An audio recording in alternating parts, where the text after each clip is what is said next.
Bueno, muchachos, en esta imagen se ve claramente cómo dividimos acá en la planta.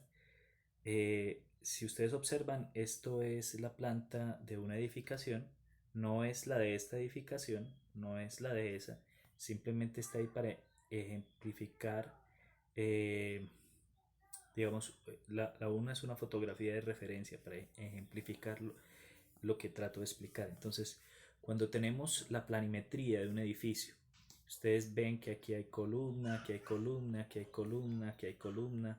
Aparecen las columnas y las columnas están amarradas o están unidas por medio de vigas, ¿sí? Por medio de vigas en los dos sentidos, tanto en el eje X como en el eje Y, ¿sí? Ahí aparecen las vigas amarrando las columnas, de pronto aparece un voladizo. Bueno, esa es una planta típica. Ahora, sobre esa planta típica, nosotros estamos tratando de dibujar el área aferente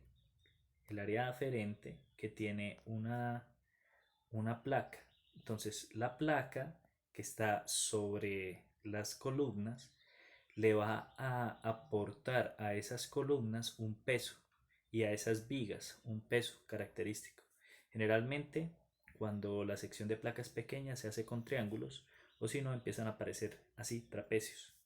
Entonces, mire, aquí nos están diciendo que esta sección de la placa la va a resistir esta viga de acá, que esta sección de acá la va a resistir esta viga de acá, que la sección de abajo obviamente la va a resistir la viga de abajo, que la sección de arriba la va a resistir la viga de arriba, ¿sí? Entonces, de esa manera, uno calcula áreas, calcula el peso de la placa y cuando está haciendo el diseño, se lo coloca a la viga. Es decir, usted dice, este pedacito de placa pesa tanto. Entonces, yo sobre esta viga, usted dibuja la viga, que es esta que estoy aquí dibujando, la dibujo arriba, y le pongo un peso distribuido, calculado, que es el peso de ese triangulito de placa. Entonces usted sabe cuánto pesa la placa porque sabe que está hecha en concreto, sabe la densidad, sabe el área, calcula cuánto pesa y se lo distribuye a la viga. Y por medio de esa distribución que usted hace, usted puede calcular el acero y el concreto para esa viga, ¿sí? También puede calcular, aquí con las reacciones que aparecen, cuánta carga le está transmitiendo usted a la columna, ¿sí? O sea, a esta columna de acá y a esta columna de acá. ¿De acuerdo?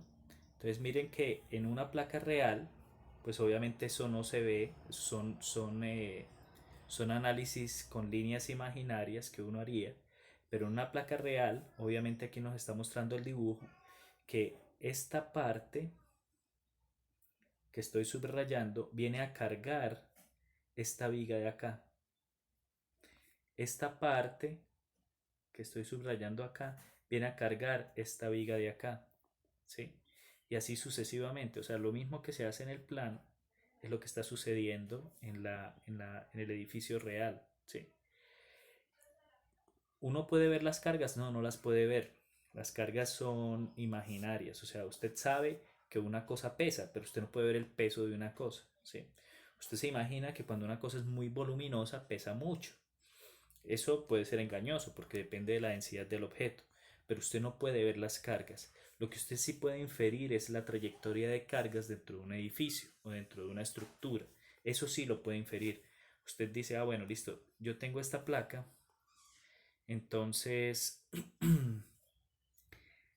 este pedazo de placa se me va a ir para este lado, este peso de acá se me va a ir para este lado, entonces esta columna va a tener mayor peso que esta de acá porque es que esta solamente me está recibiendo este pedacito y este pedacito, pero también este y este, pero son muy pequeños comparado con esto y así sucesivamente. Entonces usted puede empezar a hacer análisis de carga y usted puede ver que la edificación como tal tenga las trayectorias de carga que sean consistentes, ¿verdad? Que por ejemplo en una edificación aporticada que usted tenga varios pórticos, 3 pisos, 4 pisos de pórtico, no sé. Recuerde que estas edificaciones son tridimensionales y que de pronto por alguna razón, eh, por una razón que uno desconoce, hicieron esto. Quitaron la columna de acá y... ¿Cómo hago yo para coger otra vez el lápiz?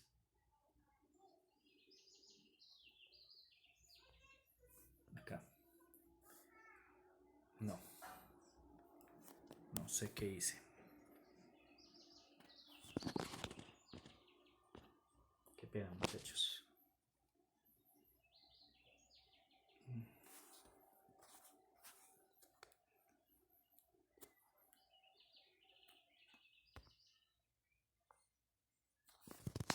Bueno, a lo que me refería era que cuando tienen un pórtico con muchos pisos y a alguien por casualidad se le da por correr un eje de columnas, eso puede generar muchísimo problema. Que por ejemplo coloque el eje de columnas.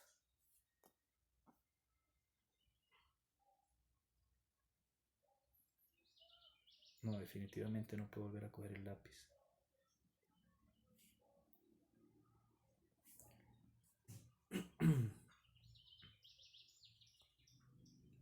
Entonces que suceda esto, por ejemplo. ¿Sí? Entonces aquí, por ejemplo, la transmisión de cargas es muy compleja porque cuando los pesos empiezan a fluir, hagan de cuenta que las cargas fluyen como el agua. Ella baja derecho y aquí al encontrarse un cambio de dirección para tener que volver a cambiar de dirección, hay una gran concentración de esfuerzos en este punto y en este punto. Y el elemento estructural, la viga, puede fallar, puede partirse porque la transmisión de cargas no se está haciendo de manera continua, sino que se está quebrando, ¿sí?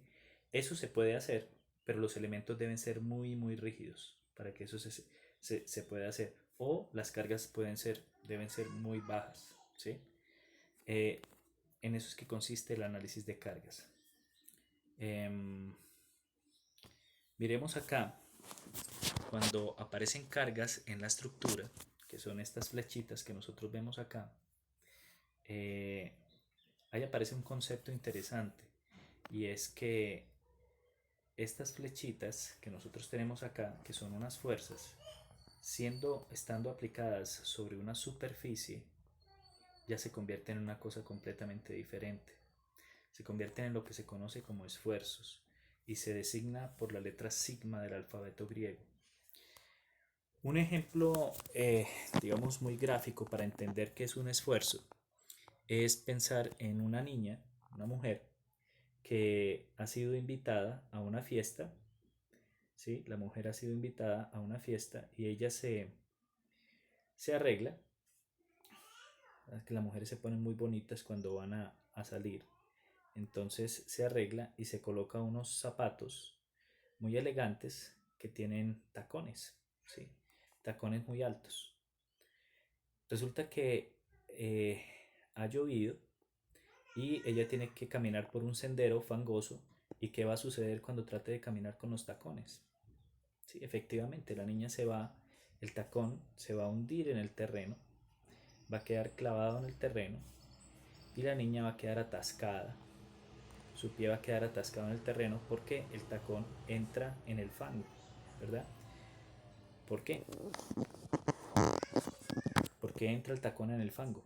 Si cuando la niña se da cuenta de eso se devuelve a su casa y se coloca unos zapatos tenis y con los zapatos deportivos no tiene ese problema. Con los zapatos deportivos ella puede perfectamente caminar sobre el fango, sobre cualquier tipo de terreno y no sucede absolutamente nada, no se entierra, de pronto se hunde un poquito, pero no mucho. Entonces, ¿por qué sucede eso? Sucede por una sola razón. Es que el área del tacón es no sé, tal vez 1 centímetro cuadrado de área tendrá el tacón, mientras que el área del zapato tenis, es muchísimo más grande. Entonces, el peso de la niña, que se puede representar con una flechita, está siendo distribuido en una superficie pequeña en el caso del tacón, y el mismo peso está siendo distribuido en una superficie grande en el caso de la suela del zapato. Entonces, cuando ustedes distribuyen el peso en una superficie muy pequeña, ustedes tienen un gran esfuerzo, y ese esfuerzo es capaz de fracturar el piso y hacer que el tacón se entierre, ¿sí? Mientras que cuando usted distribuye el peso en un área mucho más grande, lo que usted tiene es que el esfuerzo se hace más pequeño porque lo distribuyó en un área más grande. Entonces, usted no afecta el piso, no es capaz de romper el piso con ese esfuerzo tan pequeño. El esfuerzo es igual a la fuerza sobre el área, ¿sí? Entre más área tenga usted, va a tener un esfuerzo más pequeño. Entre mayor sea su área, menor va a ser su esfuerzo, ¿sí?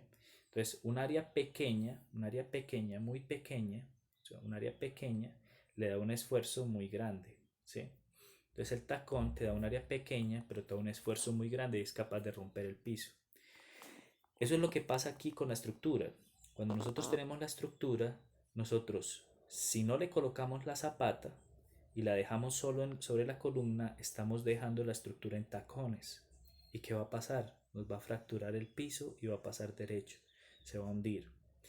Por eso, nosotros no hacemos eso, sino que le colocamos zapatos a la estructura, pero no los llamamos zapatos, los llamamos zapatas, ¿sí? Y esas zapatas distribuyen todo ese peso que viene, lo distribuye y hace que el esfuerzo, que era un esfuerzo puntual de la columna, se distribuya en un área y que el suelo nos reciba un esfuerzo mucho menor, un esfuerzo que es capaz de resistir y no se fracture y la estructura no se hunda. Básicamente eso es lo que pasa. Entonces hay que hablar de esfuerzos cuando hablamos de estructuras, y es lo que vamos a hablar en el siguiente video.